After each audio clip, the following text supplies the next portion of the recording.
오늘의 정치권 상황 원외에서 더 정확하게 분석해드립니다. 최민희 전 더불어민주당 의원.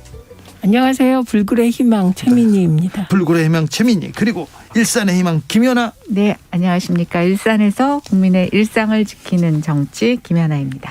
국민의힘 비상대책위원 오셨습니다. 문재인 대통령 취임 4주년 맞았어요. 특별 연설이 있었는데요. 야당에서는 굉장히 야박하게 얘기하더라고요. 김연아 위원님은 어떻게 보셨어요?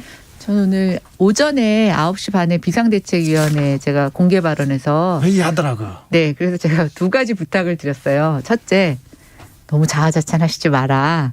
두 번째, 인사 문제에 있어서는 꼭 사과하시라 그랬는데 둘 다 안 하셨더라고요. 그래서 너무 늦게 말씀하셔가지고 못 들었나 봤네. 글쎄 연설문에 반영이 안 된 것 그렇죠. 같아요. 네. 연설문 어제 썼을 텐데요. 근데 뭐 자화자찬 글쎄요, 뭐 대통령만 할 수 있는 일이겠죠. 자기 업무에 대해서 자기가 나름대로 자기 스스로에게 자화자찬 뭐 이런 표현은 맞을지 모르겠지만 성과를 얘기할 수 있다고는 생각이 됩니다. 근데 제가 오늘 그 성과를 얘기하시면서 과연 그래서 우리 국민의 삶이 더 나아졌나? 또 남은 1년 동안 뭘 하시겠다고 하는데 비근한 예로 제가 몇 가지만 들어보면 부동산 대책 같은 경우에 이제 유일하게 조금 일종의 실패를 인정하시는 듯한 멘트를 하셨어요. 할 말이 없다고 사과한 거죠. 죽비를 맞은 네. 것처럼 네. 선거에서 크게 이제 일종의 심판을 받았다 이제 이런 얘기를 하셨는데, 네. 근데 뭐 부동산부터 시작해서 대북 문제까지 뭘 하시겠다고 하는 것 중에 어떻게라는 얘기가 빠져 있어요. 너무나 좋은 문구, 뭐 투기도 잡고 서민들의 내 집 마련도 달성시켜 주시고 또 뭐 북한의 협력도 얻어내겠다 뭐 이렇게 얘기를 하셨지만 구체적으로 어떻게라는 것에 하나도 구체적인 내용이 없어서 솔직히 저는 듣는 내내 자화자찬의 그 문제보다는 조금 공허했습니다. 공허했다. 최민희.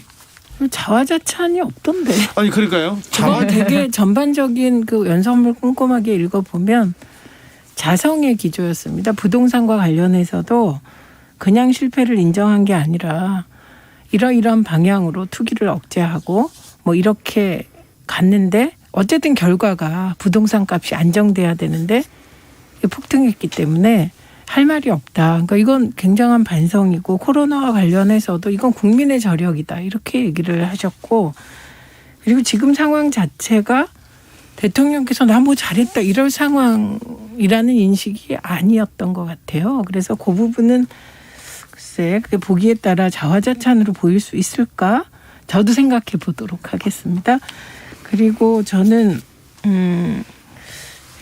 되게 제가 가장 아쉬워하는 것은 언론개혁에 손대 못했다는 점입니다. 정권 초기에 시작해야지. 네, 좀 아까 그 참여연대 분이 나오셔서 언론개혁, 검찰개혁에 매진했다는데 그거는 인식이 틀리셨습니다. 이건 다른 게 아니라 틀리셨어요.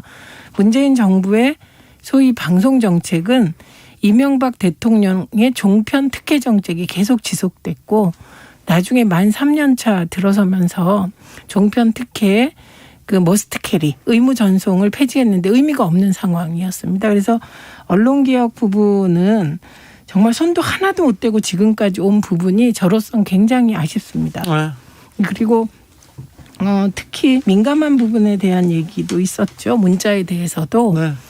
저는 그 부분이 되게 인상적이었어요. 뭐 문자로 의견 보낼 수 있다. 이건 다 동의하는 거잖아요.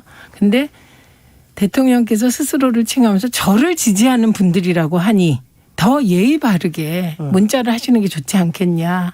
그래서 더 설득력이 있지 않겠냐. 이것이 일부 지지자들에게 열성적인 지지자들이 어떻게 반응할지 사실 궁금했습니다. 저는 근데 아무튼 그 댓글 문제까지 대통령이 그 자리에서 얘기해야 되나 그런 생각은 조금 했어요. 옛날에 TV 토론 때 안철수 국민의당 대표가 제가 이명박 아바타입니까? 이걸 물어봤지 않습니까? 그 대통령 후보한테. 이거 어디서 들었는지 모르는 말인데. 근데 거기에서도 얘기하는 걸 보면 이 문제가 또 관심사구나 이렇게 생각했나 봅니다. 김선아님께서 어떻게 하면 좋은지 국민의힘도 좀 한번 머리를 좀 써주세요. 좀 알려주세요. 얘기합니다. 김연아 위원님. 네, 아니 근데 아까 저기 짚고 넘어가야 될 게 오늘 연설문에서는 문자 얘기나 이런 게 하신 게 아니었고 질의응답이었죠. 네, 그리고 이제 질의응답에서는 그런 얘기가 나왔고 네. 저도 이렇게 연설문 자체에서는 약간 그래도 이게 총선 실패에 대한 그 영향이 있나 보다 되게 좀 예전보다는 드라이했어요.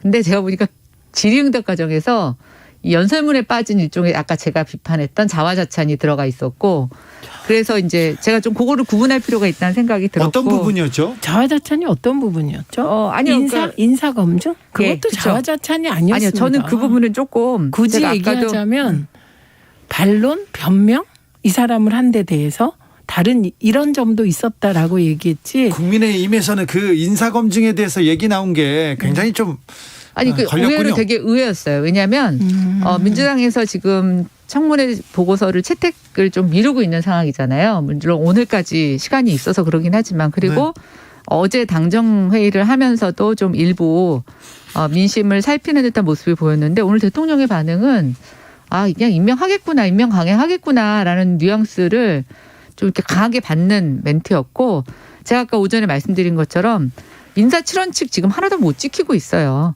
주민등록 위장 전입한 사람들 다 나오고 있거든요. 그리고 지금 뭐 논문 표절 본인은 직접 아니지만 배우자 뭐 논문 표절 얘기도 있었고 그다음에 지금 해수부 장관 부인 그 도자기 문제는 저는 사실상 현행법을 어긴 거라고 보고 있는데 이제 저는 이런 걸 바랬어요.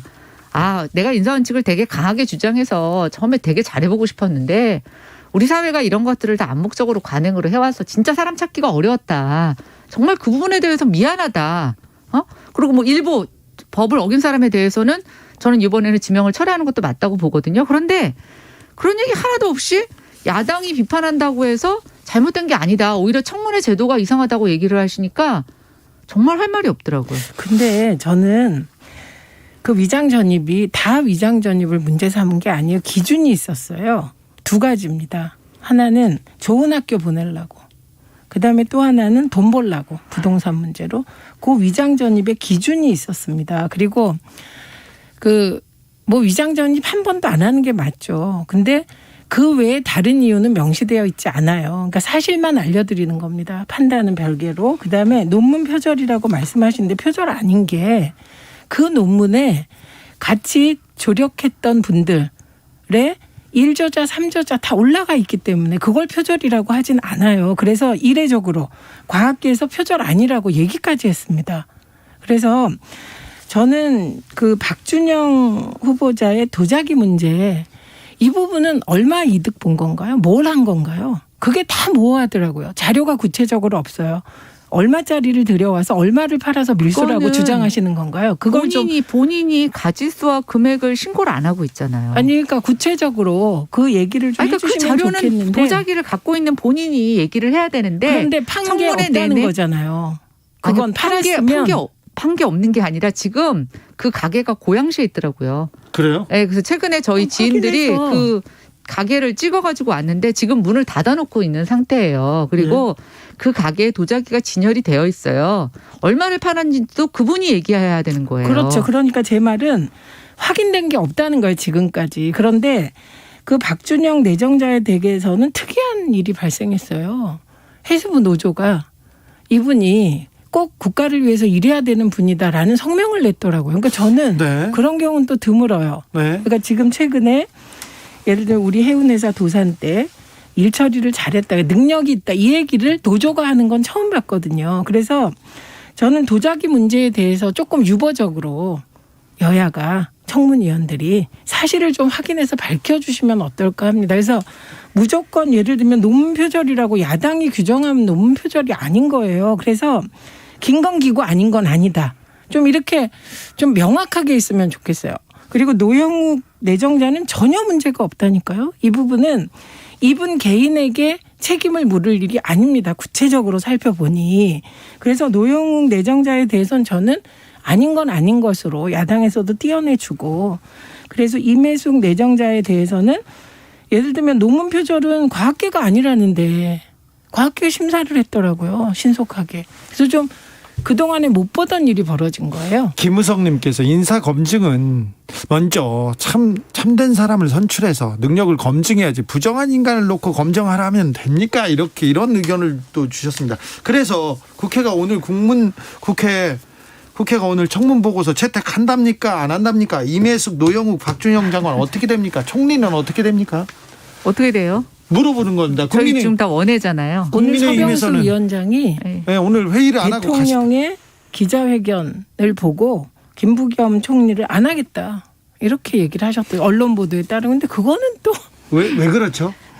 그건 또 연관성이 너무 별로 없는 뭐 어쨌든 것 같아요. 저는 그 인사 문제는 이제 총리권하고 장관권 5개 장관권하고 같이 연결이 돼 있다고 봐요. 네. 그리고 이제 저는 개인적으로는 김부겸 총리 같은 경우에는 장관으로서 한번 청문회를 거쳤잖아요. 네, 별 그리고 이제 문제 없이 이렇게 또 지나갔죠. 그때는 보고서를 채택을 했고 사실 네. 그 이후에 드러난 것은 라임 사태 정도 한 건이에요. 네. 네, 그래서 저는 이제 이 부분이 야당이 충분히 문제가 해소됐다고 되지 않아서 뭐 부적격 판정을 내릴 수는 있지만 저는 뭐 청문 보고서 채택을 못할 정도의 사안이라고 생각하지는 않아요. 네. 그러나 야당의 입장에서는 수적으로 지금 많이 열세에 있고 5명 장관에 대한 청문회하고 같이 연계해서 고민하지 않을 수 없는 일이라고 생각을 해요. 그래서 저는 이번에 김부겸 총리의 김부겸 총리 청문회 자체의 문제가 아니라 오늘 대통령께서 언급하신 5명 특히 문제가 있다고 정의당도 문제가 있다고 제기한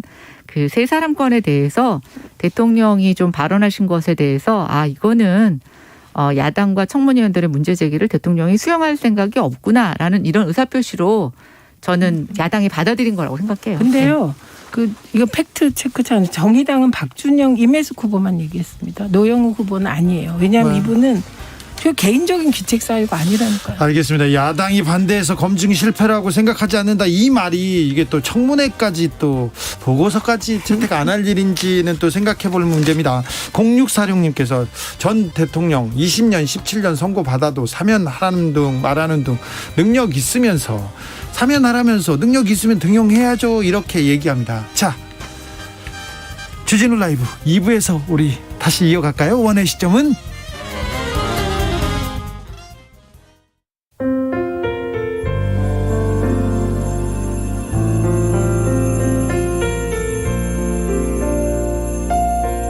KBS 라디오 연중기획 희망충전 대한민국 429번째 이야기. 안녕하세요. 아나운서 이현주입니다. 지적장애 2급인 11살 정남이는 코로나19로 원격 수업을 하게 되면서 집에 있는 시간이 늘었습니다. 그럴수록 또 늘어난 건 혼자서 정남이를 키우고 있는 엄마의 한숨입니다. 배달 업무를 했던 엄마는 정남이를 돌보기 위해 일을 그만둘 수밖에 없었습니다. 돈을 벌 수 없는 엄마는 눈앞에 닥친 생계 문제와 정남이의 호르몬 치료비가 걱정입니다. 또래보다 작고 느리지만 누구보다 속이 깊은 정남이는 엄마의 고단함을 눈치채고 따뜻하게 엄마를 안아줍니다. 엄마와 정남이가 이대로 무너지지 않고 희망을 마주할 수 있도록 여러분이 힘이 되어주세요. 코로나19 시대 어린이의 꿈은 지켜져야 합니다. 더 나은 삶, 어린이가 안전한 대한민국을 꿈꾸는 KBS가 정남이의 사연을 대신 전달합니다. 여러분의 따뜻한 손길이 희망의 빛이 됩니다. ARS 060-700-1580 060-700-1580 한 통화 3,000원으로 희망을 선물해 주세요. KBS 라디오 연중기획 희망충전 대한민국은 초록우산 어린이재단, 인탑스 주식회사 그리고 청취자 여러분과 함께합니다. ARS 060-700-1580 한 통화 3,000원입니다.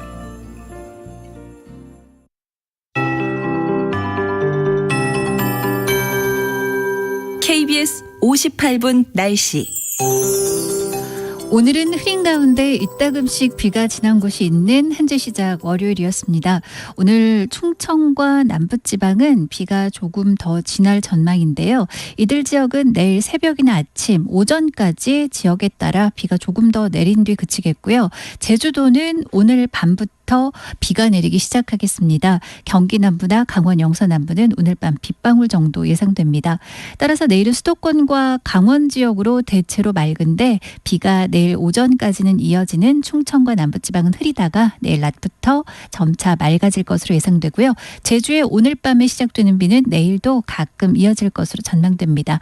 또 한 차례 모레에도 일부 남부지방에 비 소식이 들어있고요. 또 모레 아침에 일부 지역으로 비가 좀 더 이어지다가 그칠 전망이라서 비가 자주 내리는 주 초반이 예상됩니다. 한편 또 기온은 높이 올라서 약간씩 더워질 전망인데요. 오늘 서울의 기온은 비가 내리고 또 흐린 탓에 조금은 낮았습니다. 14도대에 머물기도 했는데 내일은 서울의 낮 기온 26도까지 오르면서 오늘과의 같은 시각대 기온 차이가 아주 크게 벌어집니다. 특히 중서부 쪽 수도권 쪽으로 더울 전망이고요. 서울이 내일 26도, 춘천 27도까지 오르겠고 목요일은 춘천이 29도까지도 예상돼 중부지방 중심으로 약간씩 더워집니다. 지금 서울 기온 14.4도입니다. 최영우였습니다.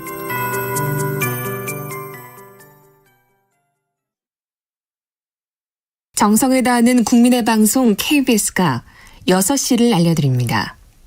AM 711kHz, FM 97.3MHz, KBS 1라디오입니다. HLKA.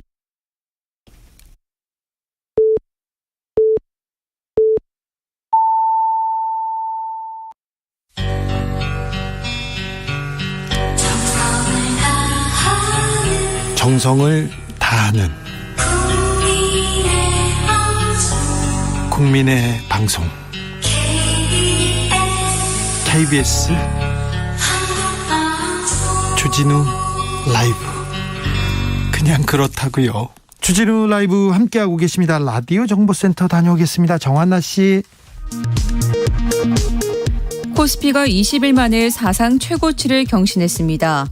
오늘 코스피는 전장보다 52.10포인트 급등한 3249.30에 장을 마쳤습니다. 이달 말부터 백신 접종이 시작되는 70세에서 74세 접종 예약률이 27%를 넘겼습니다.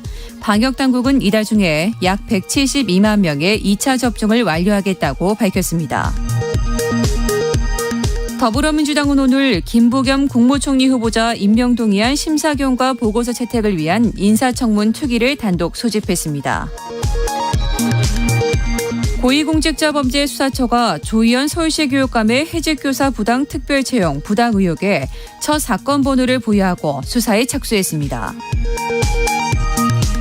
박범계 법무부 장관은 오늘 법무연수원 용인분원에서 국민의 눈높이에 맞게 국민이 생각하는 정의와 내가 생각하는 정의가 다르지 않도록 해야 한다고 신임 검사들에게 당부했습니다.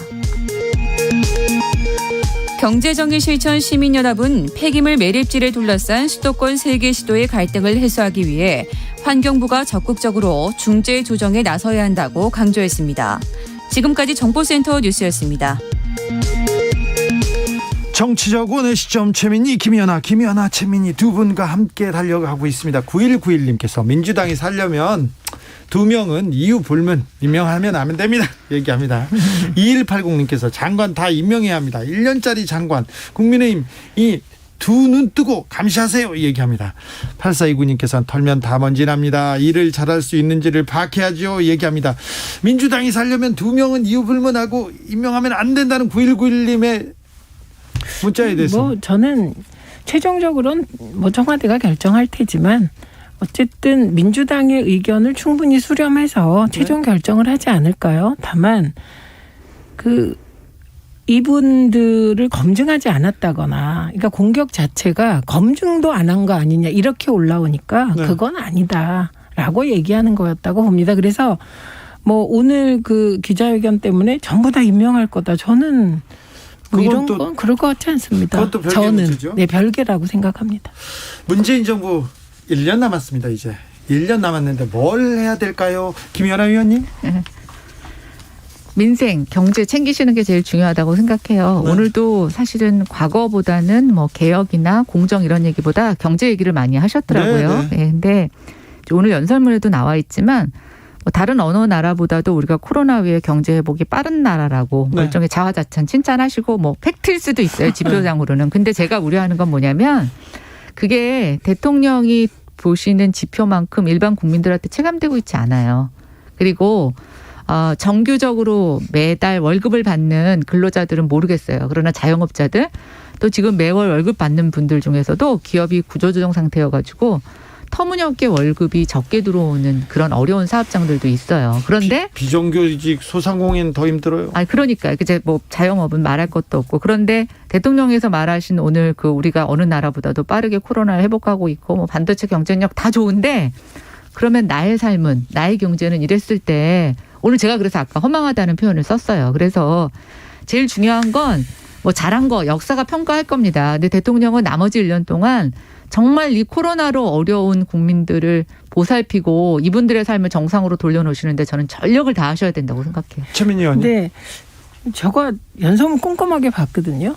사실 경제 회복이 빠르다. 그런데 그 뒤에 문단이 이게 국민들께 체감되지 못하고 있다는 바로 그 말이 있어요. 다시 한번 보시면 좋겠고 지금 대한민국이 회복 속도가 빠른 건 맞습니다. 예. 그런데 중요한 건 돈이 안 돌아요.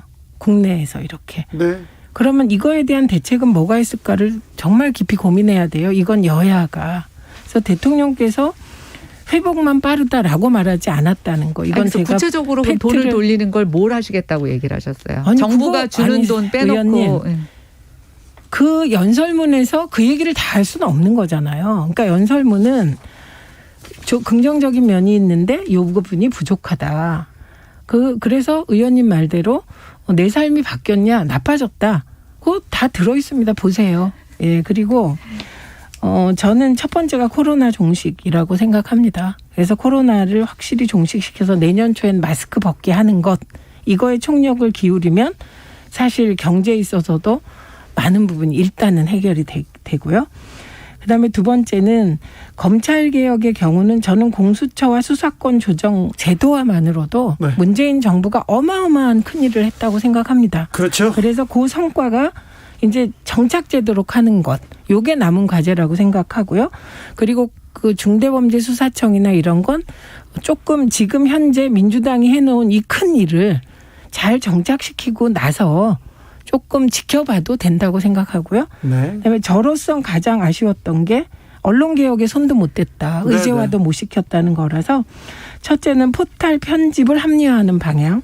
두 번째는 징벌적 손해배상제로 가짜뉴스를 막을 수 있는 방안.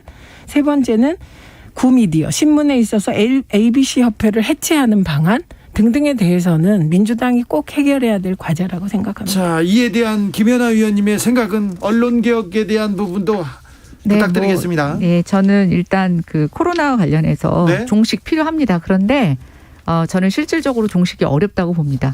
지금 영국이나 미국에서도 백신 접종률이 높아지고 있고 또 일부는 마스크를 벗는다고 하지만 지금 변이가 굉장히 많이 일어나고 있고 저는 이거 종식이라고 목표를 세우는 것보다는 우리가 코로나가 장기화될 때 어떻게 이것을 같이 견디고 나갈 거냐라는 대책을 만드는 게 더 우선이라고 생각합니다. 네. 그리고 그거는 종식은 대통령이 노력한다고 될 수 있는 문제도 아니고 네, 되게 네. 외생 변수기 때문에 네. 그래서 저는 오히려 그 부분에 있어서는 다른 대안을 같이 가져가야 된다고 생각을 하고 있고요.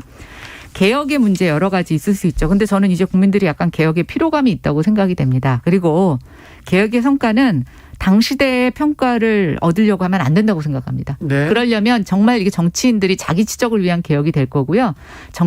그러니까 모든 정치나 언론이나 검찰 개혁은 역사로부터 평가받아야 된다고 생각합니다. 그런 측면에서 문재인 정부가 너무 개혁의 속도 또 단기간에 드러나는 치적에 열중하면서 이 남은 임기를 마감한다면 저는 오히려 역사적인 평가는 굉장히 더 본인들이 생각한 것보다 박하게 나올 수 있다고 생각해서 단기간의 성과에 너무 연연하지 마라. 네. 이런 말씀 드리고 싶습니다. 간에이로 78님께서 김연아 의원님도 당대표 나가세요. 나경원 전 의원보다는 훨씬 나을 것 같아요. 이렇게 지지자가 하나 왔습니다. 국민의힘 당권 경제가 어떻게 돼가고 있습니까? 네, 지금 이제 오늘 그 주 대표님이 그 출마 선언을 하셨고요. 네. 그다음에 조경태 전 최고위원께서도 출마 선언하셨고 그래서 지금 속속들이 그 출마 선언을 하고 계십니다. 그래서 뭐 지금 언급되고 있는 분들이 한 뭐 10분 정도가 나올 거라고 하는데요. 네. 이제서부터 이제 저는 뭐 본격적인 당 대표 선거에 돌입한다라고 보고 있고요. 잠시만요. 뉴스 속보 알려드리겠습니다. 검찰 수사심의위원회에서 이성윤 서울중앙지검장에 대한 기소를 권고했습니다. 검찰 수사심의위원회에서 이성윤 서울중앙지검장에 대한 기소를 권고했습니다. 네, 이성윤 중앙지검장의 거취가 영향을 받을 것이라는 보도가 나올 것으로 보입니다. 자, 그래서요. 나경원 전 의원이 자기 대표 적합도에서 막 일이 나오고 막 그러더라고요. 그러게요. 이분 저희 나 대표님의 그 인지도하고 예, 이런 것들이 굉장히 영향력이 있는 것 같아요. 2등이 이준석 씨예요. 네, 그렇죠. 그러니까 김연아 대표설 나와야 되는 거 아닌가요? 아직 시간이 있습니다. 네, 뭐 저는 아직은 생각이 없고요. 네, 근데 어쨌든 당 대표의 중진들 의원들뿐만이 아니라 또 현직 중진 의원뿐만이 아니라 이제 나경원 대표는 지금 현직이 아니신데 네. 또 전직 의원들 또 젊은 원내 김웅 의원은 원내고 이준석 전 최고는 원내. 저는 이런 다양한 사람들이 당대표에 도전하는 모습 되게 좋아 보입니다. 예. 네. 우선 나경원, 이준석 이분은 전부 원앤데 1, 2위. 네. 네요.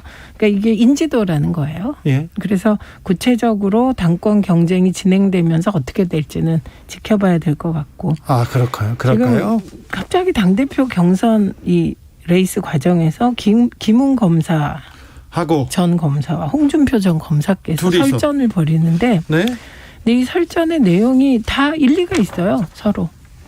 그래서 이 두 분이 이게 시선을 끄는 언론의 시선을 끄는 노이즈 마케팅. 어뷰징이라고 하죠. 네, 노이즈 마케팅을 잘하고 계시지 않나? 네. 뭐 이런 생각이 듭니다. 그런데 김종인 전 비대위원장은 사실은 특정 후보를 만나서 조언하는 모습이 그 당사자에겐 그렇게 좋게 작용하지 않겠죠.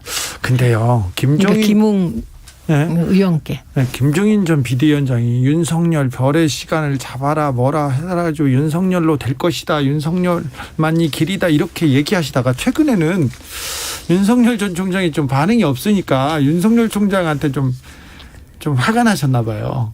약간 시들한 느낌? 근데 그래서 김동연 전 부총리가 또 떠오르고 그런데 뭐 이게 과정이니까요. 저는 민주당도 그렇고 야당도 그렇고 이 대권 과정에서 일어나는 일 쪽에서 보면 큰일 같지만 네. 민주당의 소위 경선 연기 주장 같은 게 지금은 뭐 일부에겐 핫 이슈겠지만 흘러가는 겁니다. 그냥 이렇게 흘러가면 그냥 그런 일이 있었나?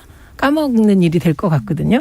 그러니까 좀 이렇게 흐름 속에서 보는 게 중요하지 않나 오늘 싶습니다. 대통령 그 특별 연설 중에 이런 문구가 있더라고요. 1년이 짧다면 짧고 길다면 긴 시간입니다. 이 얘기를 하셨는데 저는 이게 그 대선 주자 레이스에 정말 필요한 말이라고 생각해요. 대통령의 자녀 임기는 저는 좀 짧을 거라고 봐요. 빨리 가고. 근데 이 대선 후보자들한테 1년은 제가 봤을 때는 앞으로 무수한 일이 그렇죠. 또 무수한 그 인지도의 순위 변동이 있을 수 있는 결코 짧지 않은 시간일 거라고 생각합니다. 9월이나 10월 가을부터는 대선 주자들이 떠오르고 대선 주자들이 내놓는 공약 그리고 비전으로 이렇게 또 정치를 이끌어 갈 거 아닙니까? 그런데 김준권 전 교수하고 이준석 전 최고위원 두 분의 또 이 그 설전도 또 뜨거워요. 이거 흥행 요소인가요?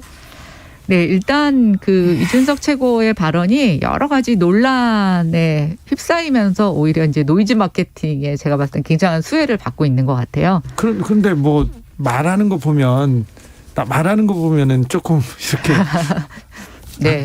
근데 저는 그렇게 생각해요. 우리나라가 이제야 본격적으로 어떤 이런 페미니즘에 대해서 논의가 시작이 되는구나라는 생각이 들어요. 두 분 보고요? 네. 그래서 여태까지는 이제 이 페미니즘, 여성들의 어려웠던 것들을 드러내는 과정이었다면 저는 이제 이것들이 사회에서 논의되는 과정이라고 생각을 해요. 그래서 제가 느낀 건 뭐냐면 저는 이준석 의원 발언에 100% 공감하지 않거든요. 굉장히 네. 비판적인 시각을 갖고 있는데 네. 한편으로는 또 거기에 굉장히 동의하는 연령대들도 있다는 걸 보면서 제가 굉장히 놀랍게 느꼈고 우리는 그동안 되게 단일한 생각, 서로 비슷한 생각을 공유하는 게 안정적이고 좋다고 바람직하다라고 생각했는데 이제는 우리가 같은 20대 안에서도 20대 초반, 중반, 후반이 다양한 생각을 할 수가 있구나. 그리고 이것을 인정하는 게 대한민국 사회가 조금 더 선진화된 사회로 나아가는 어떤 저는 계기가 될 거라고 생각이 돼서 다른 내용도 저는 겸허하게 받아들이면서 그런 생각도 있을 수 있구나. 그리고 내 얘기를 조금 더 논리적으로 또 상대방의 이해를 구하는 방법으로 설명해야 되겠구나라는 생각을 저는 많이 했어요. 어떻게 보셨어요? 저는 모두가 군부 독재에 굴복할 때 일어나서 전두환과 싸웠기 때문에 인생 자체가 늘